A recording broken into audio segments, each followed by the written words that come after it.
से टकराए। राजा रहुगण बड़ा अहंकारी राजा था, पालकी में जा रहा था। चार चार कहार लगे थे पालकी को ढोने के लिए। एक कहार बीमार पड़ गया तो भरत जी को लगा दिया। तो जैसे भरत जी महाराज पालकी उठाने लगे, निकलने लगे आगे, पर अचानक भरत जी महाराज ने चींटियों को देखा तो ऐसी छलांग मगा लगाई कि राजा रहुगण का सिर पालकी के ऊपरी सिरे से टकरा गया। टक। अब महाराज क्रोध से पागल हो गए। राजा है कहारों कैसे चल रहे हो? क्या तुम्हें मार्ग दिखाई नहीं देता? ध्यान पूर्वक चलो। बोले महाराज हमारी गलती नहीं है, जो अभी अभी ये मोटा तगड़ा लंबा चौड़ा आदमी लगाया है यही छलांग मारा है, इसी कारण हमारा बैलेंस बिगड़ रहा है। तो नीचे देख लिया तो देखा मोटा तगड़ा आदमी। अरे भैया ये 1.5 हड्डी का कर्न जाने कब से लेके आ रहा है, ये तो थक गया होगा बेचारा, यही ढो रहा है राज्य से। उपहास करने लगे। बोले समझ जाएगा। पर अगली बार फिर से जब चींटियों की धार आई तो फिर से छलांग लगाई, फिर से सिर टकरा गया। तो राजा रहुगण ने कहा दुष्ट कहीं के, तो मेरे कटाक्ष को भी नहीं समझता है। अभी अभी तू ठीक ठाक नहीं चलेगा तो तुझे यमराज के हवाले कर दूंगा। जैसे यमराज दंड देते हैं दुष्ट प्राणियों को, ऐसे तुझे दंडित करूंगा। तो मुस्कुरा पड़े ठाका मार के राजा भरत। देखो आज तक कभी नहीं बोले पर आज बोले। इसलिए बोले कि भैया ये जा तो रहा है कपिल भगवान के दर्शन करने, और ऐसा अहंकारी बन के जाएगा तो कपिल भगवान की कृपा दृष्टि का कभी भाजक नहीं बनेगा। दूसरी बात, अनजाने में इसे ही मेरे कंधों पर इसका भार है, इसलिए संत जिसका भार उठा ले उसका कल्याण करते ही हैं। इसलिए आज बोले कि कहीं अधोगति को प्राप्त ना हो जाए। संसारी लोग कहेंगे भरत जैसे परमहंस मिले और तब भी इसको नरक में सड़ना पड़ा। बोले महाराज तुम हमें चिकित्सा प्रदान करोगे, हमें दंड दोगे? हमको दंड वंड कोई प्रभावित नहीं करता, क्योंकि हम ये शरीर तो है ही नहीं, हम तो आत्मा है। स्थौल्यम कार्शम व्याधयश्च क्षुत्रण भयम कलिदीक्षा जराम च निद्रा रतिरमन्नुरहं मद सुचो देहो जातस्य हि मे न संति। मैं न संति, मैं नहीं हूँ ये। मैं दिख भले ही ऐसा रहा हूँ पर मेरा ये स्वरूप नहीं है, मैं आत्मा हूँ। तो मेरा क्या चिकित्सा करेगा? अरे मोटा पतला छोटा बड़ा लंबा छोटा राजा रंग ये सब तो देह के चोले हैं, आत्मा तो एक ही रस में रहता है। आत्मज्ञान की बातें सुनी तो राजा रहुगण समझ गए कोई बड़ा परमहंस लगता है। तुरंत पालकी से कूद करके महाराज भरत की स्तुति करने लगे।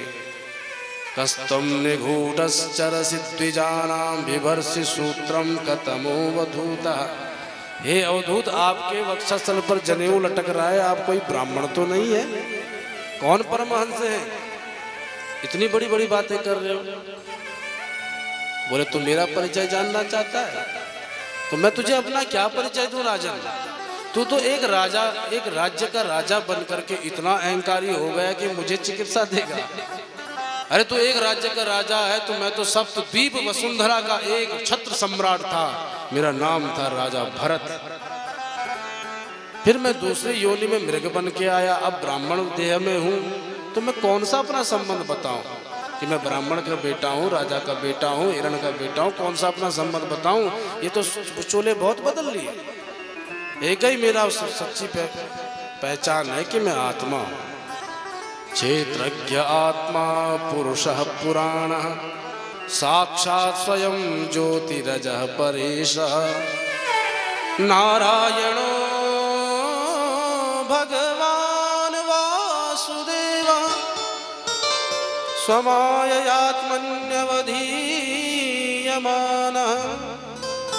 जैसे वासुदेव घट घट में व्यापक है, ऐसे आत्मा भी सर्वत्र व्याप्त है। मुझ में परमात्मा में कोई भेद नहीं है। नैनम छिन्दन्ति शस्त्राणि नैनम दहति पावकः न चैनम क्लेदयन्त्यापो न शोषयति मारुतः। श्री कृष्ण अर्जुन से भी गीता में कह रहे कि आत्मा को न कोई काट सकता है, न सुखा सकता है, न गीला कर सकता है। तो राजन तुम मेरा कुछ अहित नहीं कर सकते। तो बोले महाराज एक प्रश्न करना चाहूंगा। आप कह रहे हैं कि मैं आत्मा हूं, मुझे सुख दुख प्रभावित नहीं करते हैं, क्यों नहीं करते? क्योंकि ये देह है, देह में इंद्रियां हैं, इंद्रियां मन के अधीन होती हैं, मन बुद्धि के अधीन है, बुद्धि आत्मा के अधीन है, आत्मा परमात्मा के अधीन है, सब एक दूसरे से जुड़े हैं कि नहीं? तो जब देह में कष्ट होगा तो आत्मा तक क्यों नहीं जाएगा भाई? बोले राजन बातें तुम बड़ी जोरदार कर रहे हो। कुछ लोग सत्संग में जाकर के भाषाएं तो बहुत बढ़िया बढ़िया बोलते हैं, अरे महाराज कहीं कुछ नहीं धरा, सब वृथा का संसार है। जब रावण जैसा प्रतापी राजा नहीं रहा तो हम आप क्या चीज हैं? बहुत बड़ी बड़ी बातें करते, पर नेक सा महाराज किसी ने प्रणाम नहीं किया तो महाराज भ्रकुटी तन जाती है, किसी ने कुछ कह दिया तो महाराज गला दबाने को उद्यत हो जाते हैं। तो सिर्फ बातें करना सीख जाते हैं, आत्मज्ञान कुछ नहीं है। बोले राजन अकोविद कोविद वाद वादान, कोविदों की तरह तो बात कर रहे हो पर तुम अकोविद हो, कुछ जानते वानते नहीं हो। अरे तुम जो बातें कर रहे हो कि भाई देह में इंद्रियां हैं, इंद्रियों का राजा मन है, मन का बुद्धि है, तो ये तो सब देह से संबंधित हैं, आत्मा तो निर्लेप है, आत्मा से इनका कहाँ संबंध है? तो महाराज फिर देह में कष्ट होने पर हमें कष्ट क्यों होता है?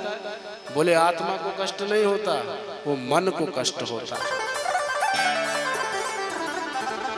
भाई सीधी सी बात है, हमारे घर का कोई पारिवारिक जन बीमार पड़ गया तो हम टेंशन में आ जाते हैं कि नहीं? कोई गुजर गया तो टेंशन में, रेल दुर्घटना में मर गया तो टेंशन में, पर पड़ोस वाले का लड़का मर रहा तो हमारी टेंशन कहाँ चली गई? हम तो चाय की चुस्कियां लेते रहते। इसका मतलब हमारा मन अपनों से जुड़ा है, दूसरों से नहीं। तो ये मन को कष्ट हो रहा है, आत्मा से इसका कोई संबंध नहीं है।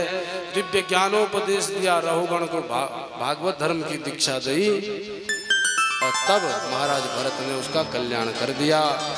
अपने राज्य में जाकर के सर्वत्र भगवान का ही दर्शन करते हुए स्वयं को आत्मा मान करके भागवत धर्म जीवन में धारण करके आगे बढ़े तो राजा रहुगण भी तर गए। इधर महाराज भरत भी पुनः भ्रमण करने लगे। एक दिन वे भी जंगल में जाकर के अपना देह शांत कर दिए। बोलो भरत जी महाराज की जय हो।